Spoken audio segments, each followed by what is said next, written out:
오늘 우리에게 주시는 하나님의 말씀은 예레미야 1장 4절로부터 10절까지입니다.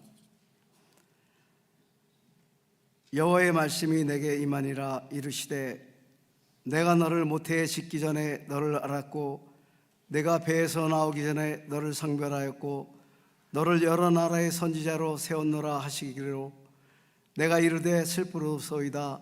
주 여호와여 보소서 나는 아이라 말할 줄을 알지 못하나이다 하니 여호와께서 내게 이르시되 너는 아이라 말하지 말고 내가 너를 누구에게 보내든지 너는 가며 내가 네게 무엇을 명령하든지 너는 말할지니라. 너는 그들 때문에 두려워하지 말라. 내가 너와 함께하여 너를 구원하리라. 나 여호와의 말이니라 하시고 여호와께서 그의 손을 내밀어 내 입에 대시며 여호와께서 내게 이르시되 보라 내가 내 말을 내 입에 두었노라. 보라 내가 오늘 너를 여러 나라와 여러 왕국 위에 세워 내가 그것들을 뽑고 파괴하며 파멸하고 넘어뜨리며 건설하고 심게 하였느니라 하시니라. 아멘. 이는 우리에게 주시는 하나님의 말씀입니다. 주님 감사합니다.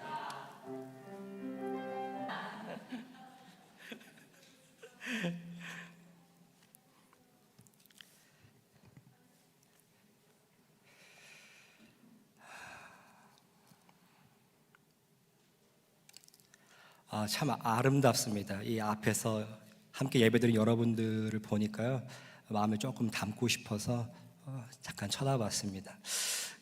우리 온두라스 선교 다녀오신 분들 있으세요? 우리 잘 다녀오셔서 함께 예배드릴 수 있게 해주신 하나님께 감사하다고 우리 선교팀 위에 또 하나님 위에 같이 박수를 칠까요?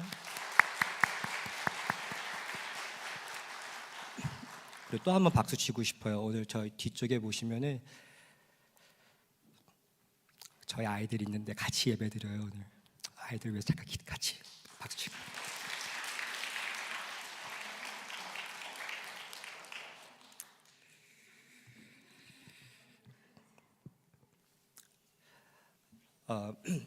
I know, according to my observation, your Korean is perfect, so you guys are gonna understand what I'm gonna preach.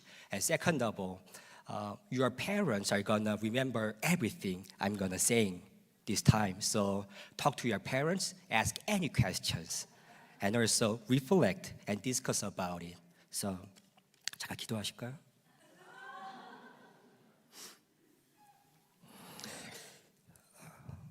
하나님, 오늘도 저희들에게 예배드릴 수 있는 날과 마음과 장소와 사람들 허락해 주심에 감사합니다.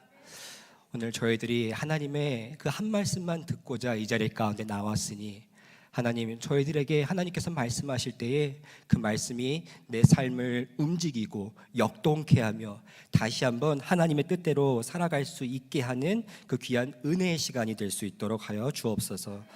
아버지, 오늘 아버지께서 당신의 이 작은 종을 통하여 말씀하실 때에 하나님, 그 모든 것들이 나의 말이 아니라 오직 하나님의 말씀이길 간절히 소망합니다.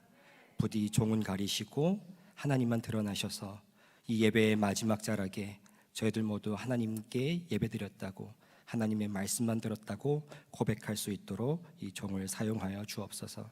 감사드리며 예수 그리스도의 이름으로 기도합니다. 아멘. 혹시 가피던스란 말 들어보셨습니까?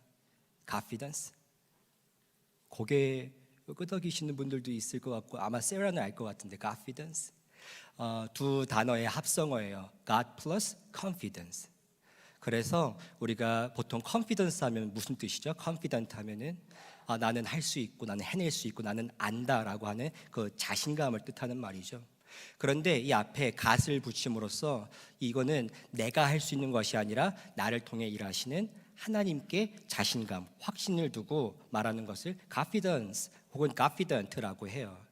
사실 언제부터 이 말이 쓰였는지는 정확하지 않아요. 어떤 사람은 2013년부터, 어떤 사람은 2015년부터. 그런데 이 단어가 이렇게 온라인상에 쓰이기 시작한 이후로 많은 사람들이 책 제목으로도 내고 설교 제목으로도 쓰고 또 노래 제목으로도 쓴다는 말이죠. 이 confidence. 여러분들은 이 하나님에 대한 그런 어떤 확신이 있으신가요?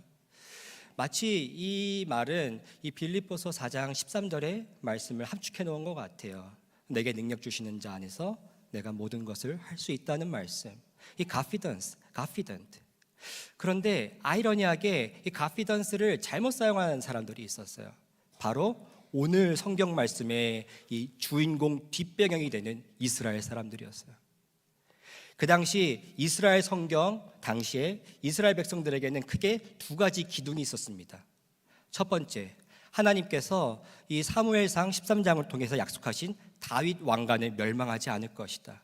이 나단 선지자가 다윗 왕에게 가서 당신의 후손들을 통해 하나님께서 일하실 것이고 그것은 결코 멸망하지 않을 것이다 라고 약속을 하세요. 이 두 번째 기둥 무엇이냐면요, 바로 성전에 대한 약속이에요. 이 신명기를 통해서 회막, 성전, 성막이 만들어질 때 하나님께서는 약속을 하시죠. 내 이름을 이곳에 두었노라. 그래서 이스라엘 백성들한테는 이 두 가지 믿음이 있었어요.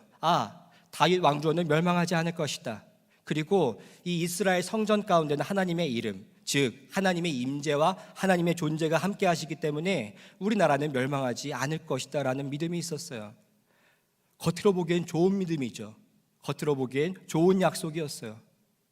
그런데 이스라엘 백성들은 하나님께서 약속하셨으니 우리는 내 마음대로 내 삶을 살아가도 돼.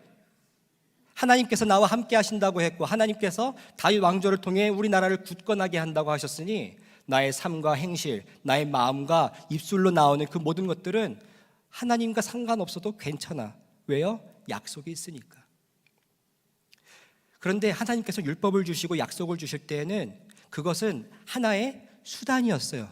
하나의 도구였습니다. 어떤 목적을 위해서요? 하나님의 백성을 삼으시고 하나님과 함께 살아가고자 하는 이 목표가 있었던 것입니다.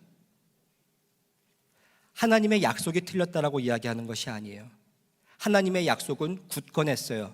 그리고 이 신약 성경에까지 가서 이 두 가지 약속은 결국 이뤄집니다. 한 사람, 누굴 통해서요?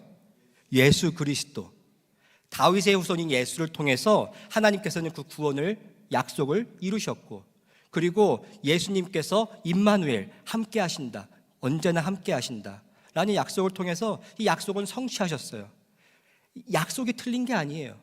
그러나 이 도구, 이 약속이라는 도구를 가지고 제대로 그 목적에 맞게 쓰지 못한 이스라엘이 잘못됐다라고 지금 이야기하고 있는 것입니다. 오늘날을 보면 이 많은 그리스도인들이 이 두 가지 잘못된 이 약속에 대한 잘못된 컨피던스를 가지고 살아가는 것 같아요. 한 주 예배 잘 드리면 한 주 동안 살아갈 수 있는 그런 어떠한 거룩한 보호막이 내 삶을 지켜주겠지. 내가 오늘 기도했으니, 내가 오늘 말씀 읽었으니, 내가 오늘 은혜 받았으니 내 한 주간 삶을 살아가면서 때로는 하나님 내가 한 번만 눈 감아주세요. 오늘은 내 하나님 뜻대로 살지 못하겠습니다. 때로는 내가 의지를 갖고 죄를 짓지 않더라도, 내가 무지 중에 내가 알지 못할 때 죄를 짓더라도, 때로는 알면서도 내 이 마음이, 내 원이 연약해서 이 죄를 지을 수밖에 없는 상황 가운데도 우리 하나님께 익스큐즈를 구합니다. 하나님께서 나와 함께 하신다고 했으니까, 나는 구원받았으니까, 나는 그리스도인이니까. 사랑하는 성도 여러분, 여러분들은 어떤 가피던트를 갖고 계십니까? 여러분들은 어떤 하나님에 대한 약속이 여러분들의 삶을 지탱한다고 믿고 계십니까? 사랑하는 성도 여러분, 하나님의 약속은 하나님과 함께 살고자 하는 그분의 마음이 투영된 하나의 도구고 수단입니다.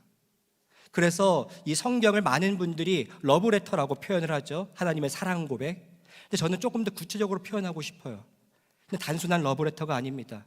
우리 함께 살자, 우리 동행하자, 이 초대로의 러브레터인 것이죠. 저는 오늘 이 말씀을 통해 이 사랑하는 성도 여러분 한 분 한 분 모두가 정말 이 약속에 근거하여 하나님과 동행하는 삶, 그분의 마음에 합한 삶, 그분의 마음을 시원하게 해드리고 그분을 기쁘시게 하는 삶으로 나아갈 수 있는 그 놀라운 역사가 오늘 저와 여러분 가운데 있길 간절히 소망합니다. 그런데 이 예레미야에게 하나님께서, 이 하나님의 말씀이 예레미야에게 임하실 때 사실 예레미야의 상황은 그닥 편하지 않았어요. 첫 번째, 먼저 이스라엘 내부에 있는 그 사람들 때문이었죠. 나는 죄를 지어도 괜찮다, 나는 구원받을 것이다 라고 하는 그 잘못된 컨피던스를 갖고 회개하지 않는 이스라엘 백성들, 그런가 하면 외부적으로도 굉장히 큰 어려움을 겪고 있었어요. 이 당시 예레미야 당시 기원전 7세기 전반 혹은 6세기 후반, 이때 당시에는 이스라엘이라고 한 나라가 굉장히 힘이 약해져 있을 때였어요. 이 두 나라로 갈려진 거 기억하시나요? 북이스라엘과 남유다. 근데 지금 예레미야는 이 남유다 사람이에요. 이미 북이스라엘은 멸망했어요. 그러니까 자기가 가지고 있는 힘의 절반을 잃은 이 나라가 아래로는 이집트, 동쪽으로는 바빌론, 북쪽으로는 아시리아, 이 세 나라가 언제든지 이 이스라엘을 잡아삼킬 수 있는 열강의 세력 가운데 정말 이 풍전등화처럼 언제 꺼질지 모르는 촛불처럼 이렇게 아슬아슬한 삶을 살아가고 있던 것이죠. 그런데 단순히 이 외부의 세력뿐만이 아니었습니다. 그 당시 하나님께서는 예레미야를 부르신 특별한 이유가 있었는데요. 그것은 바로 예레미야를 제외한 모든 선지자들이 바로 평안을 이야기했기 때문입니다. 지금 우리들의 삶은 죄로 가득하고 얼룩지고 우리들은 이 약속에 대한 잘못된 신념을 가지고 살아가는데, 그래서 지금 이 나의 잘못된 믿음 때문에 하나님의 심판이 곧 임했는데, 요즘 말로 말하면 마지막 때인데 지금 모든 선지자들이 평안하다, 평안하다, 재앙은 없을 것이고 하나님께서 우리와 함께 하시니 우리는 부국 강성할 것이다 라는 이 약속을 하는 그런 시대였어요. 지금 그런 상황 가운데 하나님께서는 예레미야를 부르셔서 심판을 말씀하게 하시고 심판 이후에 올 구원을 말씀하고 계신 것이죠. 이 모두가 예라고 말할 때 아니요라고 말하는 것이 쉬운가요? 그렇지 않아요. 또 모두가 아니요라고 말할 때 예라고 말하는 것도 어려운 일이에요. 이것은 어떤 사람이 부족하고 부족하지 않고를 떠나서 다수가 어떠한 것을 찬성할 때 그것에 반기를 드는 일은 참으로 어려운 일입니다. 그렇기 때문에 지금 예레미야는 스스로 정말 이것이 하나님의 부르심이 맞나? 하나님께서 나를 정말 이 일로 부르시는 건가? 라고 의심을 가질 수밖에 없었던 상황인 것이죠. 그런데 이런 예레미야에게 하나님께서는 말씀하세요. 5절 말씀 혹시 띄워주실 수 있으면 같이 띄워주시겠습니까?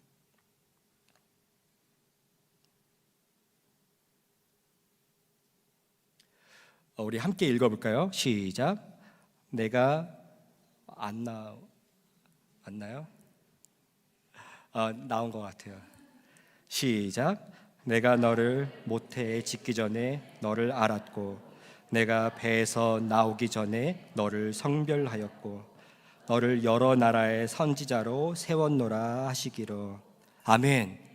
지금 이 말씀에 주어가 딱 한 분 등장해요. 누구죠? 하나님.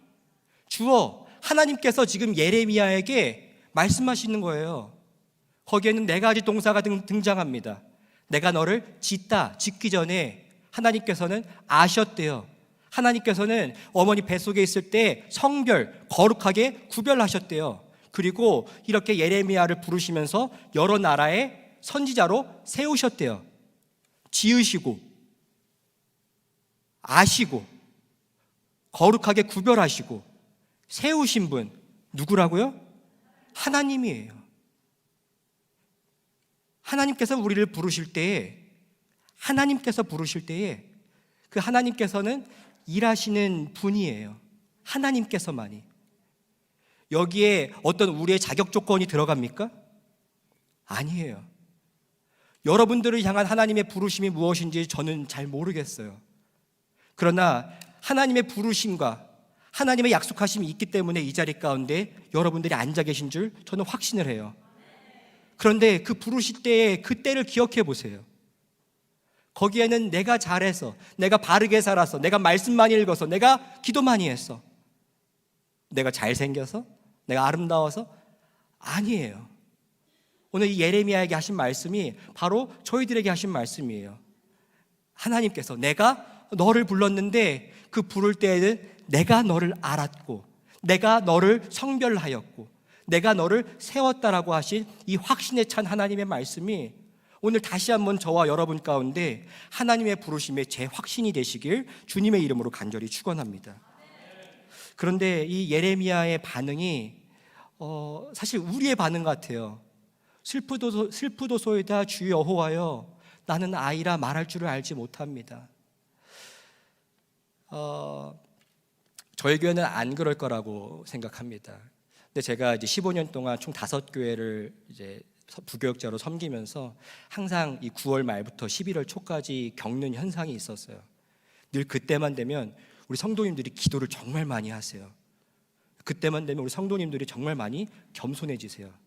왜냐하면은 주로 그때 이제 담임 목사님과 교회 직분자들께서 이제 그 다음 임원 혹은 그 다음 이제 직분자들, 집사님, 권사님, 장로님들을 세우시는 때이기 때문이에요.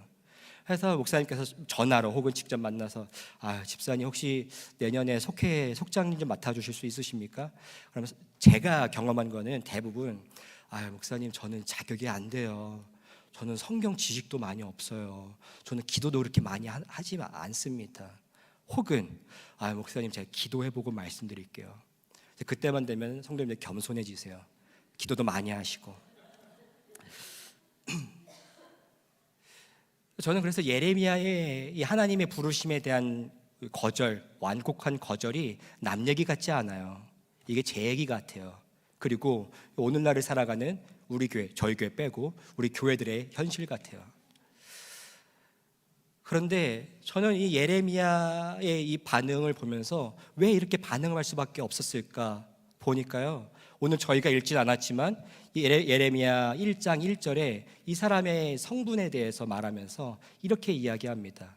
베냐민 땅 아나돗에 거주하는 힐기야의 아들 예레미야다. 근데 이 아나돗이 혹시 어딘지 기억하시는 분 계십니까? 아나돗?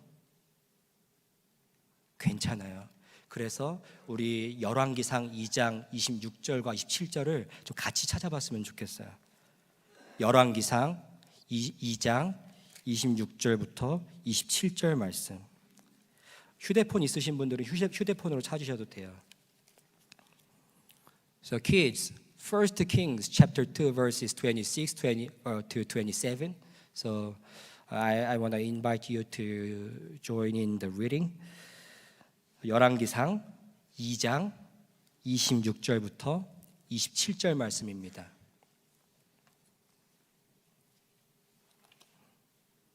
다 찾으신 것 같아요. 제가 읽어드릴게요. 이렇게 시작합니다. 왕이 솔로몬 왕이에요. 왕이 제사장 아비아달에게 이르되 내 고향 아나돗으로 가라. 너는 마땅히 죽을 자이로되 내가 내 아버지 다윗 앞에서 주 여호와의 궤를 메었고 또 내 아버지가 모든 환난을 받을 때에 너도 환난을 받았은즉 내가 오늘 너를 죽이지 아니하노라 하고 아비아달을 쫓아내어 여호와의 제사장 직분을 파면하니 여호와께서 실로에서 엘리의 집에 대하여 하신 말씀을 응하게 함이더라. 지금 이 말씀이 어떤 상황이냐면요, 이 솔로몬, 다윗이 죽고 나서 솔로몬이 왕이 되기 직전에 그 이복형 아도니아랑 서로 왕권을 두고 다툽니다. 그런데 그때 다윗 왕과 함께 활동을 했던 오른팔 왼팔과도 같았던 두 제사장이 있는데 바로 여기 등장하는 아비아달과 또 한 사람은 사독이에요. 그런데 이 사독은 솔로몬의 손을 들고 솔로몬의 편에서 제사장 직분을 감당했어요. 그런데 아비아달은 그렇지 않았습니다. 아도니아의 편을 들고 이 사람이 왕이 될 거로 믿고 따랐던 것이죠. 그래서 지금 이 솔로몬이 차마 아버지와 함께한 사람이기 때문에 죽이지 못하고 유배 보내는 거예요. 아나돗은 유배의 땅입니다. 실패자들의 땅이었어요. 그 이후로 아비아달의 자손들이 살면서 이 중심지였던 예루살렘 성전에 가지 못하는 이 소외된 자들, 실패된 자들, 내 인생은 흙수저야라고 말하는 그러한 사람들이 살고 있던 곳이죠. 단순히 이 죄를 짓고 회개하지 않는 내 백성들 때문에 난 아이라고 말하는 것이 아닙니다. 단순히 우리나라가 무너져 갈 것 같고 언젠가는 적에게 점령당하고 포로로 끌려갈 것이 두려워서 아이라고 말한 것이 아닙니다. 이 사람은 자기가 스스로 실패한 인생이라는 것을 알았고 내 부모가, 내 조부모가 정말 몇 대에 걸친 내 가정이 실패자라는 것을 생각했기 때문에, 그렇기 때문에 아이라고 말할 수밖에 없는 것이에요. 사랑하는 성도 여러분, 우리가 살아가면서 시선을 나에게 둘 때, 나의 가정 형편에 둘 때, 나의 가정 배경에 둘 때 우리는 이 어른이 세상 앞에서 아이일 수밖에 없어요. 우리 지난주에 담임 목사님 통해 하나님의 말씀 선포됐듯이 이스라엘 정탐꾼들 12명이 가서 그 가나안 땅을 본 후에 악평하고 그러면서 자기들을 스스로 뭐라고 이야기합니까? 메뚜기. 세상은 거인 같아요. 하나님께서 약속하셨는데 그 땅은 내 것이라고, 하나님의 땅이라고 약속하셨는데 그 약속을 보지 않고 나를 보니까 세상은 거인 같고 세상은 어른 같고 세상은 두려울 수밖에 없는 거예요. 그런데 이 확신에 찬 하나님의 말씀은 단순히 5절 이 부르심에서 끝나지 않습니다. 7절, 8절, 9절 그리고 10절에 이어져서 하나님은 이 예레미야에게 말씀하세요. 너는 아이라 말하지 말라. 내가 너에게 명령하는 곳에 가서 내가 명령하는 것을 말할지니라. 또 너는 두려워하지 말라. 내가 너와 함께 하겠고 내가 너를 구원하리라. 사랑하는 성도 여러분, 저는 이 7절부터 10절까지의 말씀을 보면서 정말 처절하신 하나님의 그 사랑을 다시 한번 느끼게 됩니다. 부름받았어요. 의심스럽지만 부름받았음을 알았어요. 그래서 부름받은 대로 살아가고자 하는데 우리들의 삶은 녹록지가 않아요. 자꾸만 내 시선은 믿음에서, 말씀에서, 하나님의 약속에서 나 자신에게로 돌아갈 수밖에 없어요. 그때 나는 아이 같고 그때 나는 메뚜기 같아요. 그런데 하나님께서는 다시 한번 이 약속을 확인시키시며 예레미야에게 내가 너를 불렀음을 말씀하시는 거예요. 나는 한마디 했는데, 예레미야는 한마디 했는데, 하나님은 지금 이어나오는 4절 그리고 예레미야 전체 52장에 걸쳐서 예레미야가 무너지고 넘어지고 흔들릴 때마다 하나님께서는 끊임없이 그를 붙잡아 주시는 것이죠. 이 마지막 절을 함께 보시게 되면은 하나님께서 예레미야를 어떻게 쓰실지 나오게 돼요. 잠깐 띄워주실 수 있으십니까? 10절 말씀인데 함께 읽으시겠습니다. 시작. 보라, 내가 오늘 너를 나라와 여러 왕국 위에 세워 내가 그것들을 뽑고 파괴하며 파멸하고 넘어뜨리며 건설하고. 아멘. 하나님께서는 이 네 가지 동사, 뽑고 파괴하고 파멸하고 넘어뜨리는 이 심판을 말씀하세요. 그리고 그 뒤에 나오는 두 가지 동사, 내가 건설하고 심었다. 구원의 약속이죠. 이 동사는 예레미야 전체에서 오직 딱 한 분께 쓰이는 동사들입니다. 하나님께요. 이 동사들은 지금 사람을 묘사하는 동사가 아니라 하나님을 묘사하는 거예요.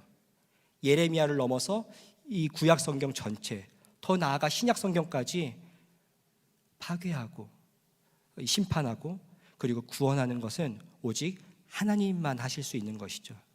그런데 지금 그 하나님의 동사를 누구에게 쓰고 계세요? 예레미야에게. 무엇을 이야기합니까? 오늘 저희들에게 주신 하나님의 부르심과 하나님의 약속은 그것은 내 일이 아니라는 거예요.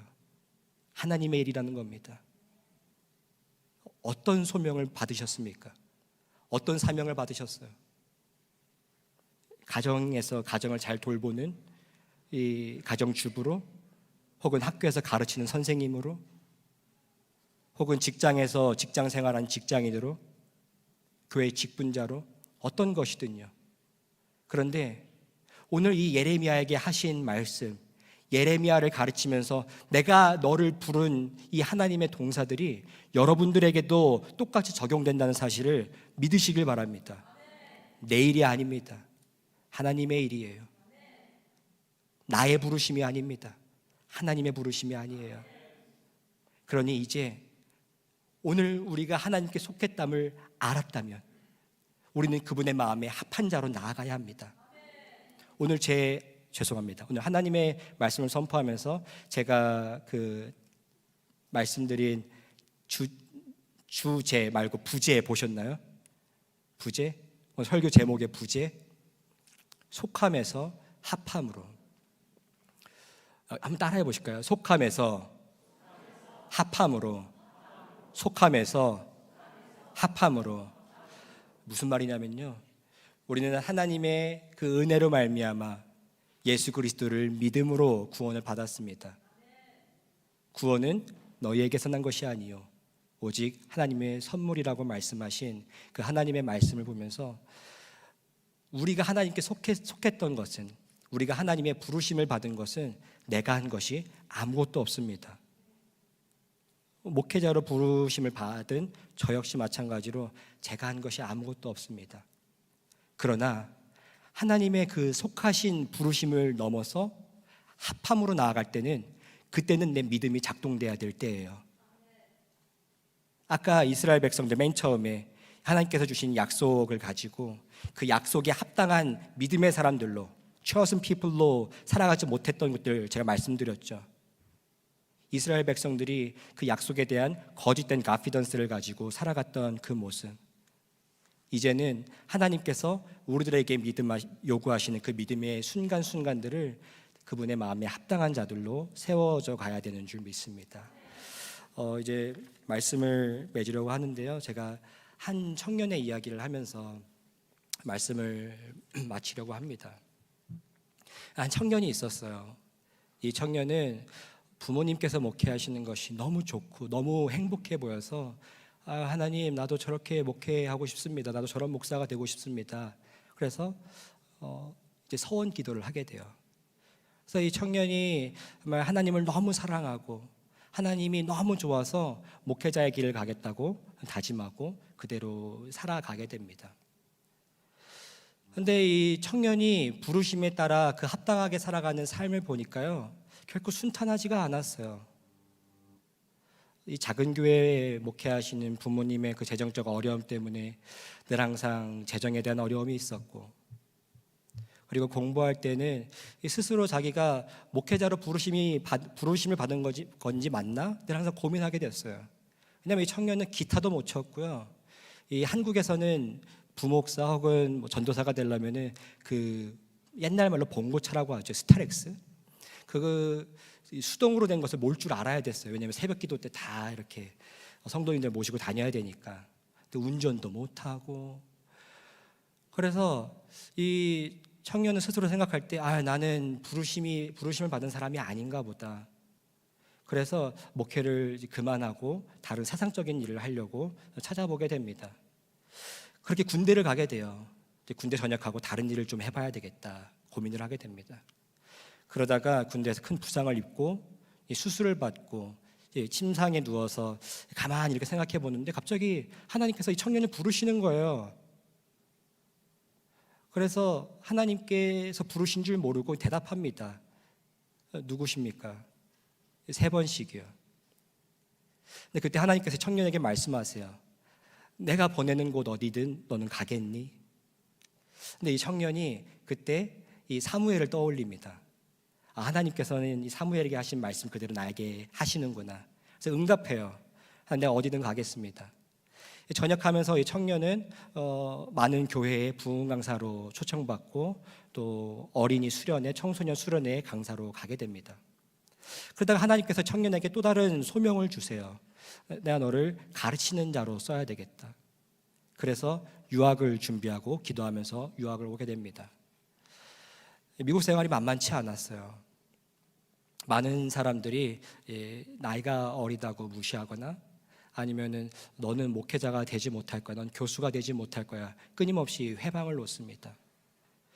목사가 되기 직전까지도 많은 사람들이 그 백인들이 많은 곳에서 아마 한인은 목회자로 뽑지 않을 거야 끊임없이 이야기합니다.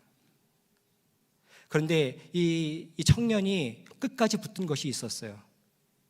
그것은 무엇이냐면요, 하나님께서 이 부모님, 그 청년의 부모님과 조부모님 그리고 중조부님을 통해서 약속하신 그 하나님의 부르심에 대한 약속이 있었거든요.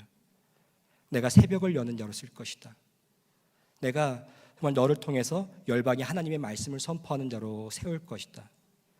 이 청년은 자기의 그 가치가, 자기의 자격이 안 된다는 것을 알면서도 주변에서 늘 그렇게 방해하고 끊임없이 모질 깨고 있는 그 말을 들으면서도 오직 하나님에 대한 그 약속만을 붙들고 나아갔어요. 오늘 그 청년이 여러분 앞에서 이렇게 설교를 합니다. 사랑하는 성도 여러분, 속함에서 합함으로 우리는 주님께 속했어요. 그러니까 여기 앉아 있는 거예요. 우리는 속했어요. 그래서 찬양하고 기도하는 거예요. 이제는 그분의 마음에 합당한 자들로 세워져 가길 주님의 이름으로 간절히 축원합니다.